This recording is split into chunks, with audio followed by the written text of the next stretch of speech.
dear students, myself Gangadhar Solanke and I welcome you all to the MC James virtual classroom.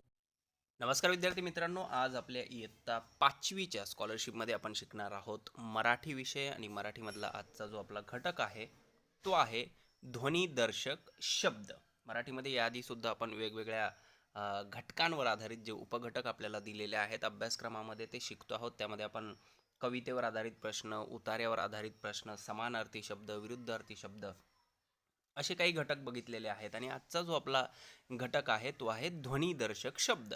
आता हा जो ध्वनी इथे आहे या ध्वनीचा अर्थ होतो आवाज. तो कसल्याही प्रकारचा आवाज असू शकतो, कुठल्याही प्रकारचा तो ध्वनी असू शकतो. तर असे जे ध्वनिदर्शक शब्द आहेत त्या ध्वनिदर्शक शब्दांवर आधारित प्रश्न आपल्याला परीक्षेमध्ये विचारले जातात आणि आपल्याला मग ओळखायचं असतं की तो दिलेला ध्वनी कशाचा आहे किंवा कोणाचा आहे.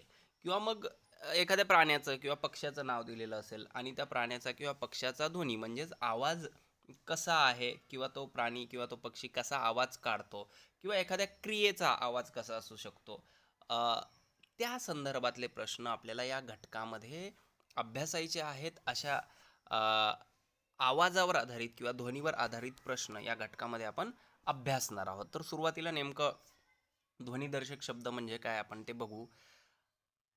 आपण जनरली जेव्हा झोपेत नसतो म्हणजे दिवसभर जेव्हा आपण जागे असतो आणि अगदी रात्री आपण काही वेळ झोपतो, तो तो वेळ जर आपण सोडला तर इतर पूर्ण वेळ आपल्या कानांवर कोणता ना कोणता आवाज येत असतो, कोणता ना कोणता आवाज आपल्या कानावर पडत असतो.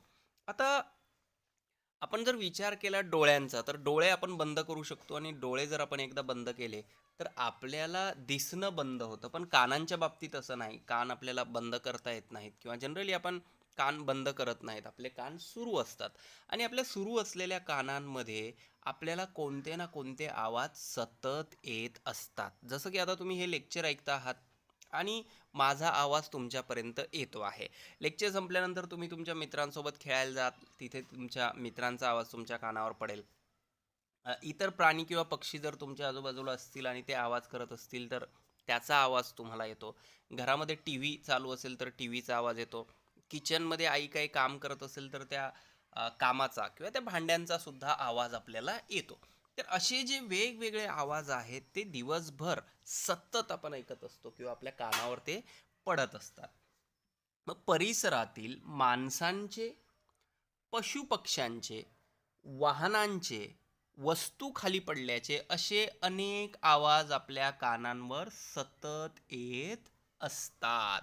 हे आवाज माणसांचे असू शकतात, पशुपक्ष्यांचे असू शकतात किंवा वाहनांचे, जे की खूप कॉमन आहेत. आपण रस्त्याने चाललो किंवा आपलं घर जर रस्त्याच्या बाजूला असेल आणि एखादं वाहन जर तिथून जात असेल आपल्या बाजूने तर त्या वाहनांचे आवाज म्हणजे वाहनाचा फक्त हॉर्न वाजवल्याचाच आवाज नसतो, तर त्या वाहनाचा सुद्धा एक स्वतःचा आवाज असतो आणि तो आवाज आपल्याला ऐकू येतो.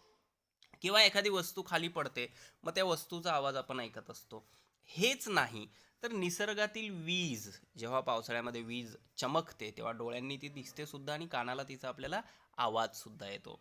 त्याचवेळी ढगांचा सुद्धा आवाज आपल्याला येतो. झरे, जर तुम्ही कुठे शांत ठिकाणी गेलात आणि तिथे पाण्याचे झरे असतील, धबधबा असतील तर त्याचा सुद्धा आवाज आपल्याला येतो. किंवा समुद्राच्या लाटा ज्या असतात त्याचा सुद्धा आवाज आपल्याला समुद्राच्या लाटांचा येतो. एवढंच नाही तर वारा किंवा हवा जर खूप जोराची सुटलेली असेल तर त्याचा सुद्धा एक वेगळा आवाज असतो. तर हे सगळे आवाज आपण ऐकत असतो. यातील प्रत्येकाचे आवाज वेगवेगळे असतात.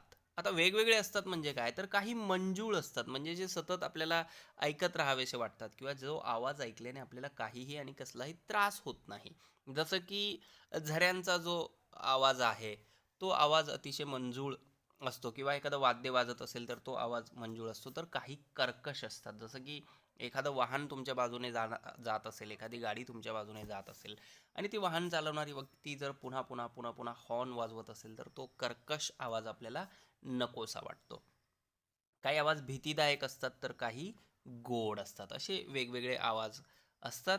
या आवाजांवरून मराठीत अनेक शब्द तयार झालेले आहेत आणि या शब्दांना आपण काय म्हणतो, ध्वनिदर्शक शब्द असे म्हणतो.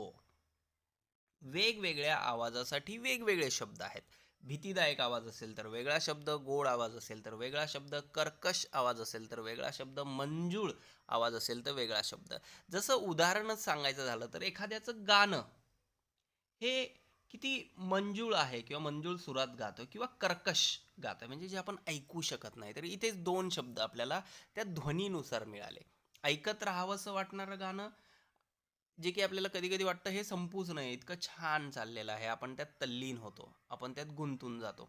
आणि कधी-कधी एखाद्या गाणाऱ्याचा आवाज इतका भेसूर असतो, की आपल्याला वाटतं हे भेसूर गाणं बंद झालं पाहिजे. बेसूर गाणं बंद झालं पाहिजे. तर असे वेगवेगळे शब्द ध्वनी वरून वेगवेगळ्या घटकांच्या तयार झालेले आहेत, मराठी भाषेमध्ये आहेत आणि अशा शब्दांना आपण काय म्हणतो? ध्वनिदर्शक शब्द म्हणतो. तर याच ध्वनिदर्शक शब्दांवर आधारित आपला आजचा हा घटक आहे आणि तो शिकल्यानंतर, ते शब्द आपल्याला माहीत झाल्यानंतर त्यावर आधारित प्रश्नांचं स्वरूप काय असेल परीक्षेमध्ये विचारले जाणाऱ्या, ते आपण बघूया आणि मग तुम्हाला त्यावर अभ्यास करायचा आहे, जेणेकरून परीक्षेमध्ये येणारे प्रश्न सोडवायला काहीही अडचण येणार नाही. आता जनरली जर आपण बघितलं तर आपल्याकडे 4 प्रकारांमध्ये या शब्दांना विभागलेलं आहे. एक पशुपक्ष्यांचे ध्वनिदर्शक शब्द. उदाहरण द्यायचं झालं तर अतिशय सोपं उदाहरण, चिमणीची चिवचिव किंवा कावळ्याची कावकाव. हे झाले पशुपक्ष्यांचे ध्वनिदर्शक शब्द. आता याच्यामध्ये कुत्र्याचं भूभू किंवा मांजराची म्याव सुद्धा असू शकते. त्यानंतर वस्तूंच्या आवाजाचे ध्वनिदर्शक शब्द. जसं शाळेमध्ये शाळा भरण्यासाठी शाळेची घंटा वाजते, ती एक वस्तू आहे आणि तिचा आवाज, घंटेचा घनघन घनघन जो आवाज येतो तो. यात तुम्ही आणखी अनेक घटक ॲड करू शकता, वस्तू ॲड करू शकता. निसर्ग घटकांचे ध्वनिदर्शक शब्द, जसं की आपण सुरुवातीलाच बघितलं, विजांचा, ढगांचा आवाज. क्रियादर्शक ध्वनीचे शब्द, जसं की पळणे आहे, उठणे आहे, बसणे आहे, याचा सुद्धा एक ध्वनी असतो आणि तो काय ध्वनी असतो ते आपण बघूया. पण जनरली तुम्हाला हे लक्षात ठेवायचं आहे की या 4 प्रकारांमध्ये आपण हे अभ्यासणार आहोत. पशुपक्ष्यांचे ध्वनिदर्शक शब्द, वस्तूंच्या आवाजाचे ध्वनिदर्शक शब्द, निसर्ग घटकांचे ध्वनिदर्शक शब्द, क्रियादर्शक ध्वनीचे शब्द. पुढे बघूया आपण. आता पशुपक्ष्यांचे ध्वनिदर्शक शब्द जे मी तुम्हाला सांगितले त्यात पहिलंच आहे बघा, कावळ्याची कावकाव. कावळ्याचा आवाज कसा आहे? कावकाव. म्हणजे कावळा कसा आवाज करतो हे जर आपल्याला सांगायचं असेल तर त्याच्यासाठी आपल्याकडे असणारा जो ध्वनिदर्शक शब्द आहे तो आहे काव काव. त्यानंतरचा शब्द आहे कोंबड्याचे आरवणे. आता शहरांमध्ये ही गोष्ट आपल्याला फारशी बघायला मिळत नाही. आपण सगळे मोबाईलमध्ये किंवा घड्याळामध्ये अलार्म लावतो आणि मग आपण सकाळी उठतो. परंतु गावाला जर आपण गेलो तर बऱ्याच ठिकाणी सकाळच्या कोंबड्याच्या आरवण्याने लोक झोपेतून उठतात किंवा सकाळी कोंबडा आरवला म्हणजे सकाळ झाली असं गणित तिथे असतं. तर कोंबड्याचा जो आवाज आहे, कोंबडा जो आवाज करतो त्याच्यासाठी ध्वनिदर्शक शब्द आपल्याकडे आहे आरवणे. त्यानंतर डासांची भुनभुन. खूप जास्त मच्छर असतील, डास असतील, लाईट गेलेली असेल, फॅन लावता येत नसेल किंवा त्या मच्छरांना दूर करण्याचं आपल्याकडे कोणतंही साधन नसेल, तर ते कानात जे भुनभुन भुनभुन करतात मच्छर, त्यांचा जो आवाज आहे त्याला भुनभुन असे म्हणतात. पुढे बघूया. वस्तूंच्या आवाजाचे ध्वनिदर्शक शब्द. याच्यामध्ये घंटेचा घनघनाट, पैंजनाची छुमछुम. मुली ज्या आपल्या पायामध्ये पैंजण घालतात त्या पैंजनाचा जो आवाज आहे त्याला म्हणतात छुमछुम. पैंजनाची छुमछुम. आणि तलवारीचा आवाज. जर युद्धामध्ये तलवारी एकमेकावर आदळत असतील तर त्या तलवारींचा जो आवाज होतो त्या आवाजाला खनखनाट असे म्हणतात. तुम्ही जर एखादा हिस्टॉरिकल चित्रपट, हिस्टॉरिकल सिरीज किंवा एखादी हिस्टॉरिकल सिरियल बघितली आणि त्याच्यामध्ये तलवारी जर एकमेकावर आदळत असतील, एकमेकावर लागत असतील, तर तो जो येणारा आवाज असतो तो असतो खनखनाट. म्हणजे घंटेच्या आवाजासाठीचा जो ध्वनिदर्शक शब्द आपल्याकडे आहे तो आहे घनघनाट. पैंजनाच्या आवाजासाठीचा जो ध्वनिदर्शक शब्द आपल्याकडे आहे तो आहे छुमछुम. आणि तलवारीचा जो आवाज आहे त्याला म्हणतात खनखनाट. पुढे बघूया.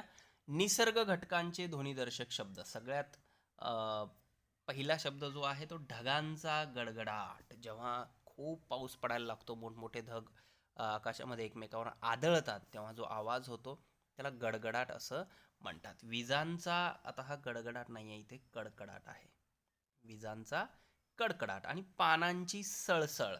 आता बघा, एखाद्या झाडाखाली तुम्ही शांतपणे बसलेला आहात आणि वारा सुटलेला आहे, तर त्या पानांची जो आवाज येतो त्या वाऱ्याने, त्या हव्याने हलण्याचा, त्या आवाजाला आपण सळसळ म्हणतो. पानांची काय होते? सळसळ. आता ढगांची सळसळ किंवा पानांचा गडगडाट असं आहे का? नाही. त्या त्या ध्वनीसाठी ते शब्द आपल्या भाषेमध्ये आहेत आणि आपल्याला तेच शब्द वापरायचे आहेत, जेणेकरून परीक्षेमध्ये विचारल्या जाणाऱ्या आपल्या प्रश्नाचं उत्तर चुकणार नाही. ढगांचा काय होतो? गडगडाट. विजांचा काय होतो? कडकडाट. झाडावरच्या पानांची काय होते? सळसळ. पुढे बघूया. क्रियादर्शक ध्वनीचे शब्द. उडणे. तो पक्षी किंवा ती चिमणी किंवा तो कावळा कसा उडाला? भुरकन उडाला असं आपण म्हणतो. म्हणजे त्याच्या उडण्याचा किंवा त्या पक्ष्याच्या उडण्यामुळे त्याच्या पंखांचा जो आवाज होतो त्याला भुरकन असं नाव आहे. काय नाव आहे? भुरकन. किंवा जो ध्वनिदर्शक शब्द आपण वापरतो आहोत तो आहे भुरकन. एखादा पक्षी कसा उडाला? भुरकन. वळणे, गरकन. आता फिजिकलचा तास चालू असेल तुमचा, पीटीचा, तुम्ही मैदानात असाल, खेळत असाल आणि जर आपल्याला तिथे काही ॲक्टिव्हिटीज करायला सांगितल्या तर वळणे म्हणजे टर्न अराउंड ज्याला आपण म्हणतो, तर गरकन तो वळाला म्हणजे फास्ट वळाला, लवकर वळाला. तर त्या वळण्यासाठीचा जो शब्द आहे तो आहे गरकन. त्यानंतर पडणे. आता एखादी व्यक्ती पडली. कशी पडली? धपकन पडली किंवा धाडकन पडली. त्या पडण्याचा आवाज जो आहे, त्या पडण्याचा ध्वनी जो आहे, इथे क्रिया झालेली आहे. कशाची क्रिया झाली? पडण्याची. कोणीतरी एक व्यक्ती पडली. कशी पडली? किंवा ती व्यक्ती पडल्यानंतर जो काही आवाज आला, जो काही ध्वनी आहे, तो धपकन किंवा धाडकन असा आहे. तर हे काही शब्द आहेत, ध्वनिदर्शक शब्द, जे त्या त्या पशुपक्ष्यांच्या आवाजाला किंवा क्रियादर्शक कृतींना किंवा वस्तूंच्या आवाजाला किंवा निसर्गातील विविध ज्या क्रिया होतात त्याच्यासाठी दिलेल्या आहेत. आणि अशाच प्रकारच्या आवाजांवर किंवा ध्वनींवर आधारित प्रश्न आपल्याला परीक्षेमध्ये विचारले जातील. आता काही उदाहरणं आपण बघूया आणि ती उदाहरणं बघितल्यानंतर मग आपण काही प्रश्न या घटकावर आधारित बघूया. तर पहिला जो इथे दिलेला आहे आपल्याला तो आहे पाण्याचा आवाज. कसा आहे? पाण्याचा खळखळाट. किंवा इथे एक म्हण सुद्धा वापरली जाते बघा आपल्याकडे, की उथळ पाण्याला खळखळाट फार. म्हणजे त्या पाण्याचा, आता त्या म्हणीचा अर्थ आपण जेव्हा वाक्प्रचार व म्हणी हा घटक बघूया तेव्हा बघूया. पण इथे त्यात जे पाणी आणि खळखळाट हे दोन शब्द आलेले आहेत, याचा अर्थ पाण्याच्या आवाजासाठी जो ध्वनिदर्शक शब्द आपल्याकडे आहे, आपल्या भाषेमध्ये आहे, तो आहे खळखळाट. त्यानंतर वाघाची डरकाळी. वाघ जो आवाज करतो त्या आवाजाला काय म्हणतात? डरकाळी. वाघ काय फोडतो? डरकाळी फोडतो. घंटांचा घणघणाट आपण हे बघितलंय. हंसांचा आवाज जो आहे तो कलरव. कोल्ह्याची कोल्हेकुई. कुत्री जशी भुंकतात तसं कोल्ही जर ओरडायला लागली, उळायला लागली, तर त्याला काय म्हणतात? कोल्हेकुई. माकडाचा भुभुकार असतो. गाढवाचे ओरडणे. मोरांची केकावली, चिमणीची चिवचिव आणि मधमाशांचा गुंजाराव. मधमाशा ज्या सू सू सू करतात त्या आवाजाला गुंजारव असं म्हणतात. तर ही काही शब्द आहेत आणि त्याच्यासाठीचे ध्वनिदर्शक शब्द आहेत. पुढे बघूया. सापाचे फुसफुसणे. साप कसा करतो? फुसफुस असं साप करतो. पानांची सळसळ हा शब्द आपण बघितलाय. पंखांचा फडफडाट. तारकांचा चमचमाट. पैंजनाची छुमछुम. घोड्याचे खिंकाळणे. घोड्याचा जो आवाज आहे, जसं कुत्र्याचं भूभू आहे किंवा मांजराचं म्याव म्याव आहे, तसं घोडा ओरडतो त्याला किंवा घोडा जो आवाज काढतो त्याला खिंकाळणे असं म्हणतात. पाण्याचा खळखळाट हा सुद्धा शब्द झालेला आहे. तलवारींचा खणखणाट हा सुद्धा आपण बघितला. आणि पक्ष्यांचा मंजूळ आवाज जो आपण ऐकत राहू शकतो किंवा पक्षी जर चांगला आवाज काढत असतील, गोड आवाज काढत असतील, तर त्याला किलबिल असं म्हणतो. की त्या झाडावर पक्ष्यांचा किलबिलाट चालू आहे. म्हणजे काय चालू आहे? की त्या झाडावरचे सगळे जे पक्षी आहेत ते आवाज करतायत, किलबिल करतायत. पुढे बघा. कोकिळेचे कुहुकू. अश्रूंची घळघळ. बांगड्यांचा किनकिनाट. जसं पैंजनाची छुमछुम असते तसं मुली हातामध्ये ज्या बांगड्या घालतात त्या बांगड्यांचा होणारा जो आवाज आहे त्याला किनकिनाट असं म्हटलं जातं. रक्ताची भळभळ. पावसाची रिमझिम किंवा रिपरिप. म्हणजे रिमझिम पाऊस पडणे किंवा पाऊस सारखा पडत असल्यामुळे जी पावसाची रिप चालू आहे असं म्हणतो आपण, म्हणतो रिपरिप.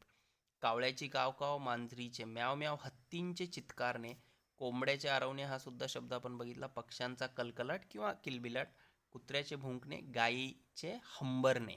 काय काय करते? हंबरते. म्हणजे जसं घोड्याच्या आवाजाला खिंकाळणे म्हणतात, तसं गायीच्या आवाजाला हंबरणे असं म्हणतात. सगळ्याच पक्ष्यांच्या आवाजाला एक शब्द नाही, सगळ्याच प्राण्यांच्या आवाजाला एक शब्द नाही, सगळ्याच कृतींच्या आवाजासाठी एक शब्द नाही, सगळ्याच वस्तूंमुळे होणाऱ्या आवाजासाठी सुद्धा आपल्याकडे एक शब्द नाही, आणि निसर्गातल्या वेगवेगळ्या क्रिया म्हणजे जसा पाऊस पडणे किंवा ढगांचा आवाज होणे किंवा पावसाचा आवाज, या सगळ्यांसाठी सुद्धा आपल्याकडे एक शब्द नाही आहे. तर या सगळ्यांच्या आवाजासाठी वेगवेगळे शब्द आपल्याकडे आहेत, आणि त्यामुळे आपली भाषा शब्दार्थाच्या दृष्टीने किंवा मराठी भाषा शब्दार्थाच्या दृष्टीने अतिशय श्रीमंत आहे, कारण जास्तीत जास्त शब्द आपल्याला या भाषेमध्ये मिळतात. पुढे बघूया, प्रश्न बघूया आता आपण की कशा प्रकारचे प्रश्न आपल्याला परीक्षेमध्ये या घटकावर आधारित विचारले जाऊ शकतात. आता पहिला प्रश्न बघा, दिलेल्या प्रत्येक शब्दासाठी योग्य ध्वनिदर्शक शब्दाच्या पर्याय क्रमांकाचे वर्तुळ रंगवा. दिलेल्या प्रत्येक शब्दासाठी योग्य ध्वनिदर्शक शब्दाच्या पर्याय क्रमांकाचे वर्तुळ रंगवा. आता पहिला प्रश्न आपला आहे हत्तीचा. हत्तीचा काय पाहिजे आपल्याला? ध्वनिदर्शक शब्द पाहिजे. हत्तीचा चित्कार आहे, हत्तीचं खिंकाळणे आहे, हत्तीची डरकाळी आहे की हत्तीची गर्जना आहे. तर या चारींपैकी एक आपलं उत्तर आहे, आणि जे आपलं एक उत्तर असेल ते उत्तर आपल्याला त्या पर्याय क्रमांकाचं वर्तुळ आपल्याला काय करायचंय? रंगवायचंय. हत्तीचा आवाज आपण इथे बघितला होता, हत्तींचे चित्कारणे, म्हणजे इथे जे आपलं उत्तर आहे ते आहे हत्तीचा चित्कार. खिंकाळणे घोड्याचं झालं, डरकाळी नाही, गर्जना सुद्धा नाही, म्हणून हत्तीचा जो आवाज आहे त्याच्यासाठी आपल्याकडे जो शब्द आहे तो आहे चित्कार. पुढे बघूया, बांगड्यांची टिकटिक होते का? नाही. रिपरिप हा पावसासाठीचा शब्द आहे. किनकिन हा बांगड्यांच्या आवाजासाठीचा शब्द आहे. बांगड्यांची काय होते? किनकिन, किंवा बांगड्यांचा जो आवाज होतो त्याला आपण काय म्हणतो? किनकिन. छनछन हे सुद्धा आपलं उत्तर नाही. तर आपलं उत्तर आहे पर्याय क्रमांक 3. म्हणजे इथे तुम्हाला कोणतं वर्तुळ रंगवावं लागेल? पर्याय क्रमांक 3चं. तर अतिशय सोपे प्रश्न या घटकावर असणार आहेत. थोडंसं आजूबाजूचे आवाज तुम्ही ऐकलेले असतील किंवा आपण ते ऐकतोच, परंतु एखादा नवीन आवाज ऐकला तर त्या आवाजाला काय म्हणतात याच्याकडे थोडं लक्ष दिलं, किंवा त्या आवाजासाठी कुठला ध्वनिदर्शक शब्द मराठी भाषेमध्ये आहे ते समजावून घेण्याचा प्रयत्न करून घेतला, किंवा त्याचं नाव जाणून घेतलं, तर या घटकावर आधारित प्रश्नांची उत्तरं तुम्हाला सहजरित्या देता येऊ शकतात.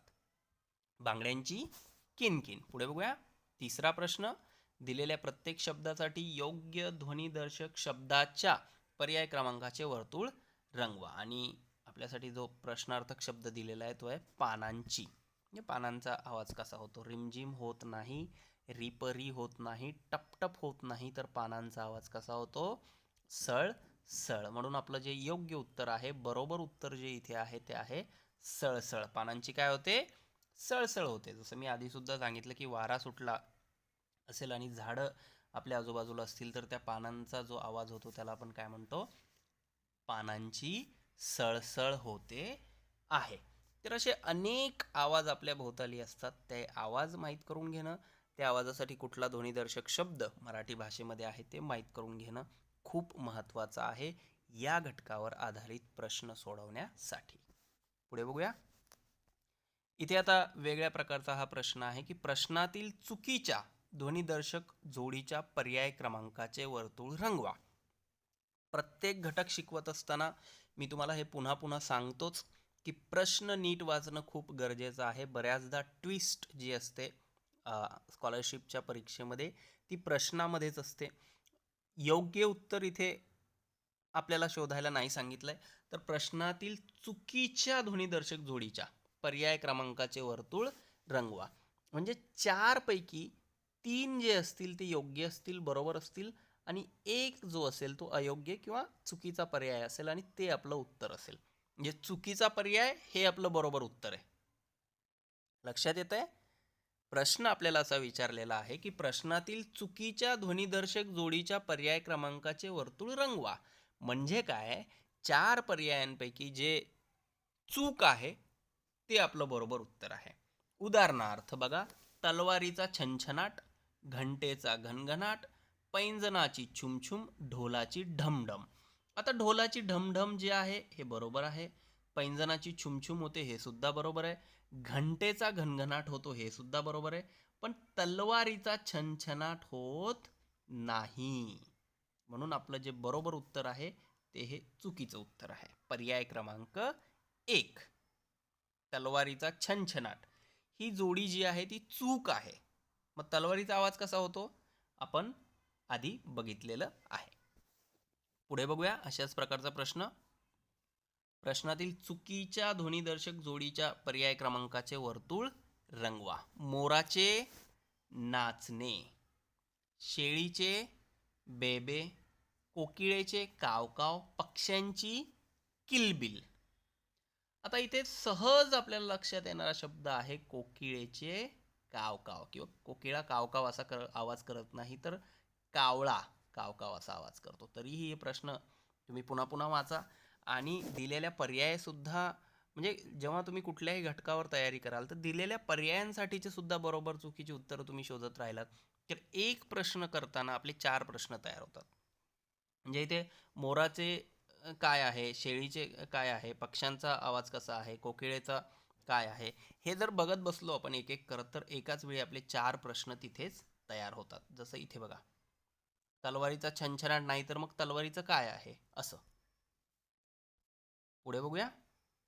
प्रश्नातील चुकीच्या ध्वनिदर्शक जोडीच्या पर्याय क्रमांकाचे वर्तुळ रंगवा. इथे आपण कोकिळेचे कावकाव नसून कावळ्याचे आहे असं बघितलेलं आहे. आता आणखी कशा स्वरूपाचे प्रश्न या घटकावर विचारले जाऊ शकतात ते आपण बघूया. एक वाक्य दिलेलं असेल कुठलंही आणि त्या वाक्यामध्ये रिकामी जागा असेल आणि त्या रिकाम्या जागेवर आपल्याला योग्य पर्याय क्रमांक लिहायचा आहे. उदाहरणार्थ, कुत्र्याचा आवाज डॅश डॅश. रिकामी जागा असेल, पर्याय असतील कुहू कुहू, घळघळ, भुंकणे आणि हंबरणे. मग त्या रिकामी जागी कोणता पर्याय बसणार आहे, तर भुंकणे हा पर्याय बसणार आहे. मग आपल्याला तिथे ते उत्तर लिहायचं आहे. तर असे रिकाम्या जागेचे प्रश्न सुद्धा आपल्याला विचारले जाऊ शकतात या घटकावर आधारित.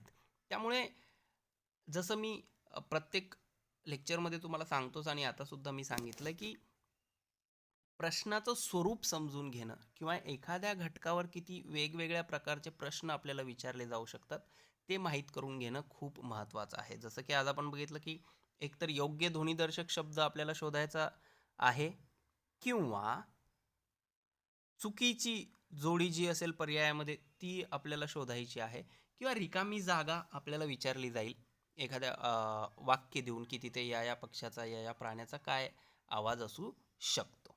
तर अशा प्रकारचे प्रश्न या घटकावर आधारित आपल्याला विचारले जातील. पुन्हा पुन्हा मी हेच सांगतोय की या घटकाची वेगळी तयारी करण्याची तुम्हाला गरज नाही किंवा फार वेगळा अभ्यास करण्याची गरज नाही. पुस्तकात जेवढे दिलेले आहेत, जे पुस्तक तुम्ही रेफर करता आहात ते सगळे वाचून काढणं आणि आपल्या भोवताली आपल्या सभोवताली एखादा नवीन आवाज आपल्याला ऐकायला मिळाला, जसं की नवीन आवाज ऐकायला मिळाला म्हणजे तुम्ही कुठे फिरायला गेलात, तिथे एखाद्या प्राण्याचा किंवा एखाद्या पक्ष्याचा आवाज तुम्ही ऐकला आणि त्या आवाजाला काय म्हणतात हे तुम्हाला माहीत नसेल तर ते शोधून काढणं, तुमच्यासोबत असलेल्या मोठ्यांना विचारणं किंवा तुमच्या शाळेतल्या सरांना ते विचारणं हे गरजेचं आहे. आणि असं करून ह्या घटकाचा जास्तीत जास्त अभ्यास होणार आहे, कारण याच्यावर विचारले जाणारे प्रश्न हे आपल्या सभोवतालच्या सगळ्या आवाजांवर आधारित आहेत. आणि जसं आपण सुरुवातीला बघितलं बघा, 4 प्रकार आपण बघितले की कोणकोणत्या प्रकारचे आवाज आपल्या भोवताली होतात. ते जर तुम्हाला एकदा कळलं की कोणत्या प्रकारातला हा आवाज आहे, उदाहरणार्थ बघा इथे आता पहिलं जे आपण बघितलं पशुपक्ष्यांचे ध्वनी निदर्शक शब्द. मग याच्यामध्ये तुम्ही सगळ्या पशुपक्ष्यांची आवाज जेवढी तुम्हाला माहीत होऊ शकतात तेवढी अभ्यासणं, त्याचा अभ्यास करणं. त्यानंतर वस्तूंच्या आवाजाचे ध्वनिदर्शक शब्द. आता इथे फक्त आपण घंटा, पैंजण आणि तलवार घेतलाय. याशिवाय आणखी बरेचसे आवाज आहेत जे वेगवेगळ्या वस्तूंचे होतात, ते आवाज माहीत करून घेणं किंवा त्यांना काय म्हणतात हे माहीत करून घेणं. त्यानंतर निसर्ग घटकांचे फक्त ढगांचा, विजांचा किंवा पानांचा आवाज नाही, तर एखादा झरा असेल तर त्याचा आवाज कसा असतो हे माहीत करून घेणं. जसं पावसाचं उदाहरण आपण बघितलं. त्यानंतर क्रियादर्शक ध्वनीचे शब्द जिथं आपण उडणे, वळणे, पडणे बघितलं. अशाच काही आणखी क्रिया असतील ज्यांचे वेगवेगळे आवाज असतील. तर असे अनेक शब्द तुम्हाला माहीत असले पाहिजेत. त्या आवाजासाठी कुठले ध्वनिदर्शक शब्द आपण वापरतो त्याची काही उदाहरणं आपण बघितली. पण फक्त हीच उदाहरणं आपल्याला परीक्षेत येतील असं नाही. असे आणखी अनेक उदाहरणं आहेत जी तुम्हाला इतर ठिकाणाहून जिथे कुठे मिळतील तुमच्या पुस्तकामध्ये किंवा तुमचं मराठीचं पुस्तक तिथून ती अभ्यासायची आहेत, जेणेकरून त्या घटकावर आधारित प्रश्न सोडवताना तुमचा एकही मार्क जाणार नाही. पुढच्या वेळी आपण नवीन घटक बघूया. आज आपण आता इथेच थांबूया. Please subscribe the channel and press bell icon to get notifications. So my dear students, this is all for today. Thank you very much. Stay home, stay safe, take care.